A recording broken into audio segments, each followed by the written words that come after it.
কি ধরনের আন্ডারপ্যান্ট একজন পুরুষের পরা উচিত।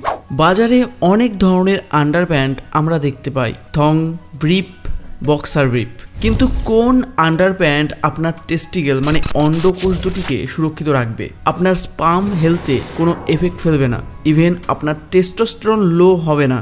হ্যাঁ, ঠিকই বলছি, ভুল আন্ডারপ্যান্ট ব্যবহার করলে আপনার টেস্টোস্টেরন এবং স্পার্ম হেলথে অনেক এফেক্ট পড়ে। আর সাথে এটাও জানবেন আজকের ভিডিওতে আন্ডারপ্যান্ট বা ল্যাঙ্গোর ব্যবহারে কি কি ভালো গুণ আছে এবং কি কি খারাপ গুণ আছে। আজকের ভিডিওতে এই টপিকটাকে পুরো কভার করব। আমি জানি ভিডিওটা আপনি সম্পূর্ণ দেখবেন আর অনেক অজানা তথ্য আপনি জানতেও পারবেন। তো হ্যালো বন্ধুরা, আমি রাজ, আপনাকে স্বাগতম হেলদি লাইফ অ্যান্ড স্টাইলে। প্রথমেই আমি জানিয়ে দিই টেস্টিকেল মানে অন্ডকোষ। আর এটা কি হয়? অন্ডকোষ হলো আপনার শরীরের এমন একটা গুরুত্বপূর্ণ অংশ যার রোল কিন্তু একজন পুরুষের শরীরে অনেক বড়। প্রথম হলো পুরুষের সবচেয়ে ইম্পর্টেন্ট হরমোন টেস্টোস্টেরন বানানো। আর এই টেস্টোস্টেরন যেটা আপনাকে ওপর থেকে নিচ অবধি পুরুষ বানিয়ে থাকে। আর দ্বিতীয় আপনার স্পার্ম মানে শুক্রাণু তৈরি হবার ফ্যাক্টরি। এটা সেই কারখানা যেখানে স্পার্ম তৈরি হয়। তো বুঝুন কতটা ইম্পর্টেন্ট অর্গান এটা আমাদের শরীরের। আর এর জন্য আপনি হয়তো দেখেও থাকবেন অনেকে কম দামি পোশাক পরে, কিন্তু আন্ডারপ্যান্ট যখন কেনার কথা আসে তখন তারা ভালো দামের এবং ভালো মানের কিনে থাকে। আর তাছাড়া এই অন্ডকোষ আমাদের শরীর থেকে বাইরে ঝুলে থাকে যাতে আমাদের শরীরের গরমের সাথে যাতে ওই অংশটির টেম্পারেচার এক না হয়ে যায়। কারণ আমাদের শরীরের ধাত হচ্ছে গরম থাকা, কিন্তু আমাদের টেস্টিস বা অন্ডকোষের কিন্তু একটু অল্প তাপমাত্রা বা শীতলতম তাপমাত্রার এনভায়রনমেন্টের প্রয়োজন। আর সে কারণেই এটা শরীরের বাইরে ঝুলে থাকে যাতে বাইরের এনভায়রনমেন্টে কুল ডাউন থাকতে পারে আর সে নিজের কাজটা যাতে খুব ভালো করে করতে পারে। কিন্তু কিছু কিছু ছেলেরা জানেই না কোন আন্ডারপ্যান্ট কতক্ষণ পরতে হবে, ব্যায়াম করার সময় কোন আন্ডারপ্যান্ট পরতে হবে, কলেজ বা অফিস যাওয়ার সময় কোন আন্ডারপ্যান্ট পরতে হবে, রানিং বা সাইকেলিং করবার সময় কোন আন্ডারপ্যান্ট পরতে হবে এবং সেটা কতক্ষণ পরতে হবে। আন্ডারপ্যান্ট ব্যবহারের পর নিজের টেস্টিসকে কুল ডাউন কিভাবে করতে হবে সেটা সে জানেই না। যে সকল পুরুষেরা টাইট আন্ডারপ্যান্ট ব্যবহার করে, এখানে আমি কোনো পার্টিকুলার আন্ডারপ্যান্টের নাম বা শেপের কথা বলছি না, শুধু যারা অনেক বেশি টাইট আন্ডারপ্যান্টকে ব্যবহার করে শুধু তাদের শেপকে দেখানোর জন্য, ভালো দেখতে লাগবার জন্য, অ্যাট্রাকটিভ দেখতে লাগবার জন্য, বা কখনো গার্লফ্রেন্ডের সাথে কোথাও ঘুরতে গেছে, নতুন নতুন এক্সপেরিমেন্টের জন্য যারা এমন ধরনের আন্ডারপ্যান্টের ব্যবহার করছে রেগুলার, তাদের কিন্তু ভবিষ্যতে ক্ষতি হবার সম্ভাবনা বেড়ে যায়। কিন্তু যদি আপনি কখনো সখনো কিছুক্ষণের জন্য টাইট ভি শেপ আন্ডারপ্যান্ট পরছেন যেটা আপনার সাইজের থেকেও ছোট, যেটা আপনার সাইজের থেকেও একটু টাইট, যেটা সাপোর্টের জন্য বা দেখানোর জন্য পরছেন, সেটা অবশ্যই আপনি পরতে পারেন, কিন্তু সেটা ঘন ঘন একদম পরবেন না, কখনো সখনো বা কিছুক্ষণের জন্য ঠিক আছে। এবার কথা বলছি যারা আর্মিতে আছেন, ফিজিক্যাল এক্সারসাইজ প্রতিদিন করছেন, জগিং করছেন, রানিং করছেন, বা বলতে পারেন হাই ইন্টেন্সিভ ট্রেনিং করছেন, তাদের জন্য অনেক বেশি জরুরি তারা তাদের টেস্টিসকে অনেক বেশি সাপোর্ট দেবার। কিন্তু এখানেও কিছু সমস্যা রয়েছে। যেমন সাপোর্টের যদি কথা বলি, তাহলে আগেকার সময়ে অনেক টাইট ল্যাঙ্গোট পরা হতো, কারণ সে সময় অনেক বেশি পালোয়ান ছিল যারা রেসলিং করতো বা কুস্তি করতো, আখড়ায় কাজ করত, আর তারা ইউজ করত অনেক টাইট সাপোর্টারের। এর ফলে তাদের টেস্টিস অনেক বেশি সংকুচিত হওয়ার ফলে ব্রিদিং করতে পারতো না। আপনি যদি একটু খেয়াল করেন তবে দেখবেন টেস্টিস যখন ওপেন থাকে তখন ওঠানামা করে, তো সেটা করতে পারে না, এক কথায় শ্বাস নিতে পারে না। এর ফলে টেরা ব্যাকা হয়ে যায়, সাইড থেকে চেপে যায় এবং তাতে ইনফেকশন হয়, ভেরিকোসিল বা হাইড্রোসিলের মতো সমস্যা দেখা যায়। যেমন অনেকে বলে আমার অন্ডকোষে ব্যথা করছে, ইনফেকশন হয়েছে, র্যাশ বেরোচ্ছে। তো এগুলো কিন্তু খুব টাইট আন্ডারপ্যান্টকে অনেকক্ষণ ধরে পরে থাকলে এই প্রবলেমগুলো ফেস করতে হয়।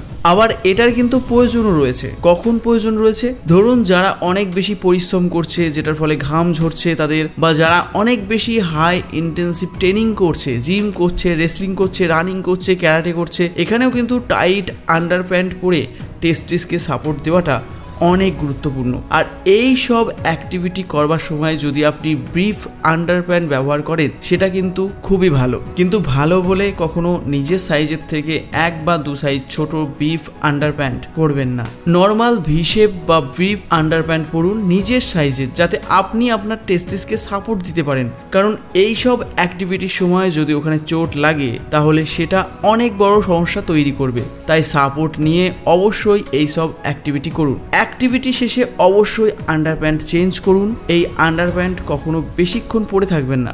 আপনার টেস্টিসকে কুল ডাউন করুন, হালকা শীতল জল দিয়ে ভালো করে ধুয়ে নিন, যেটার ফলে ঘাম ধুলোবালি থাকলে সেটাও পরিষ্কার হয়ে যাবে এবং তারপরে সেটাকে পরিষ্কার গামছা বা টাওয়াল দিয়ে মুছে দেন যদি কোনো কাজ করছেন বা কলেজ যাচ্ছেন, স্কুলে যাচ্ছেন বা ল্যাপটপে বসে কাজ করবেন, বাইকে ড্রাইভ করে কোথাও কাজ করতে যাবেন, তবে সেক্ষেত্রে নর্মাল আন্ডারপ্যান্ট ব্যবহার করুন। এই আন্ডারপ্যান্টের বিষয়েও কথা বলছি, তবে তার আগে কিছু গুরুত্বপূর্ণ কথা আমি বলতে চাইবো। আমরা আজ অবধি আন্ডারপ্যান্টকে ফ্যাশনের পয়েন্ট অফ ভিউ থেকে দেখে এসেছি। অবশ্যই আমরা আন্ডারপ্যান্ট পরি আমাদের বলস মানে অন্ডকোষের সাপোর্টের প্রয়োজনের জন্য। আর সঠিক সাপোর্টটাকে কিভাবে বুঝবো সেটা দুভাবে আমি বোঝাচ্ছি। নাম্বার 1, যদি আপনি কোনো হার্ড ইন্টেন্সিভ এক্সারসাইজ করছেন, যেটা আমি প্রথমেই বলেছি, এখন আপনার টেস্টিকেলের চাইজ প্রপার সাপোর্ট তাকে দিন।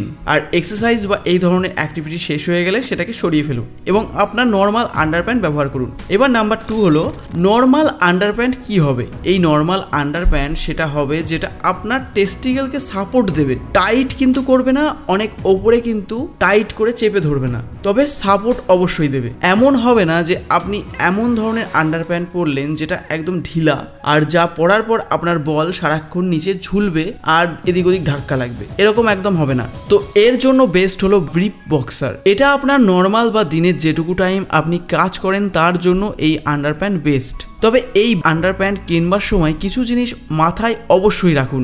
এটা যদি আপনি আপনার সাইজ না জেনে বড় নিয়ে ফেলেন তবে এটা সাপোর্ট দিতে পারবে না, উল্টে আগে যেরকমটা বললাম টেস্টিস ঝুলবে আর এর যে ফেব্রিক হবে সেটা যেন সফট আর স্ট্রেচেবল হয় এবং আপনার টেস্টিকেলের ভেতরে যেন এয়ার আসা যাওয়া করতে পারে, এক কথায় ব্রিদেবল ফেব্রিক হয়। আর সাথে আন্ডারপ্যান্ট সাফোকেটেড যেন একদম না হয়, মানে এর যে পোর্স রয়েছে তা একটুও মোটা হবে না, যাতে টেস্টিসের যে তাপমাত্রা প্রয়োজন তা সেটা প্রদানই করতে পারছে না, বরং উল্টে গরম করে ফেলছে, এমনটা যেন না হয়। তো আমি সহজ করে দিচ্ছি, আরও যত বড় বড় ব্র্যান্ডের আন্ডারপ্যান্ট রয়েছে তারা এটাই চেষ্টা করে যাতে তাদের আন্ডারপ্যান্টকে তারা হেলদি বানাতে পারে এবং আন্ডারপ্যান্টটি টেস্টিসকে হেলদি রাখতে পারে আর তার বেসিক নিড পূরণ করতে পারে। আমি এখানে কোনো নির্দিষ্ট ব্র্যান্ডের কথা বলবো না, কারণ তাতে করে প্রমোশন হয়ে যাবে। তবে আমি কিছু সাজেশান আমার ডেসক্রিপশানে দিচ্ছি যাতে আপনি একটা ধারণা নিতে পারেন যে এক্সারসাইজ বা যে কোনো অ্যাক্টিভিটি করবার সময় কী ধরনের ফেব্রিকের আন্ডারপ্যান্ট পরবেন, অফিস বা স্কুল যাবার সময় কী ধরনের ফেব্রিকের আন্ডারপ্যান্ট পরবেন, বাড়িতে থাকার সময় কী ধরনের পরবেন, রাতে শোবার সময় কী পরে শোবেন। তো ডেসক্রিপশান চেক করে দেখতে পারেন। এবার আসি রাতে শোবার সময় বা বাড়িতে রিল্যাক্স মোডে আছেন তখন কি পরবেন। আপনি যখন বাড়িতে রিল্যাক্স করছেন তখন হাফ প্যান্ট তো নিশ্চয়ই পরছেন, তবে অনেকে আন্ডার প্যান্টও ভেতরে পরে থাকে, কারণ বাড়ির মধ্যে হাঁটাচলা করলে দেখতে বাজে লাগে বলে। যদি কোনো সমস্যা না হয়, লজ্জাবোধ না হয়, তবে আপনি হাফ প্যান্ট পরেই রিল্যাক্স করতে পারেন। অথবা ভেতরে খুব টাইট খুব সাপোর্ট দেওয়া আন্ডার প্যান্ট পরবেন না, বরং রিল্যাক্সড আন্ডার প্যান্ট পরুন যেটা একটু লুজ হয়, বাইরে থেকে দেখতেও খারাপ লাগবে না। কারণ আমাদের টেস্টিসকে রিল্যাক্স করানোটাও অনেক প্রয়োজন, কারণ আন্ডার প্যান্ট সারাক্ষণ ব্যবহার করলে অনেক গুরুগম্ভীর সমস্যা দেখা যায়। যেমন একটা হলো ইরেকটাইল ডিসফাংশনের সমস্যা, মানে লিঙ্গ সঠিকভাবে দাঁড়াতে ডিফিকাল্টিস আসবে। আগেকার দিনে বা এখনো খুব অল্প সংখ্যক বাড়িতে লুঙ্গি বা ধুতির চল আছে, গ্রামেগঞ্জে এখনো দেখা যায়। আগেকার সময়ে বাবা কাকারা কাজের শেষে বাড়িতে এসে রিল্যাক্সের সময় লুঙ্গি বা ধুতি ইউজ করতো। আর এই লুঙ্গি আর ধুতি অনেক ভালো গুণও আছে, হাওয়া বাতাস বা এয়ার ফ্লো বাড়াতে আর ব্লাড ফ্লোতেও অনেক হেল্প করে। তো আমি লুঙ্গি বা ধুতি পরার কথা বলছি না, আপনি নর্মাল প্যান্ট পরুন। যদি ভেতরে পরতেই হয় তবে রিল্যাক্স ঢিলেঢালা আন্ডার প্যান্ট পরুন এবং রাতে শোবার সময় পায়জামা পরতে পারেন বা একদম ঢিলেঢালা জিনিস পরে শোবেন। আন্ডার প্যান্ট পরেও অনেকে শুয়ে পড়ে, সেটা কখনোই করবেন না। শরীরকে পুরো বাঁধন থেকে মুক্ত করে তবে শুতে যাওয়া খুবই ভালো আমাদের শরীরের জন্য। এতে করে আমাদের শরীরে ব্লাড ফ্লো খুব ভালো হয় এবং সারা রাত ধরে চলতেও পারে। আর সকালে যখন উঠবেন তখন একদম ফ্রেশ লাগবে আপনার। তো বন্ধু, আজকের ভিডিও এই অবধি। ভিডিওটা অবশ্যই লাইক আর আপনার প্রিয়জনকে শেয়ার, আর আপনি চ্যানেলে নতুন হলে অবশ্যই সাবস্ক্রাইব করে বেল আইকনটি প্রেস করে দেবেন। আবার দেখা হবে পরবর্তী ভিডিওতে। Thanks for watching, get fit, stay healthy.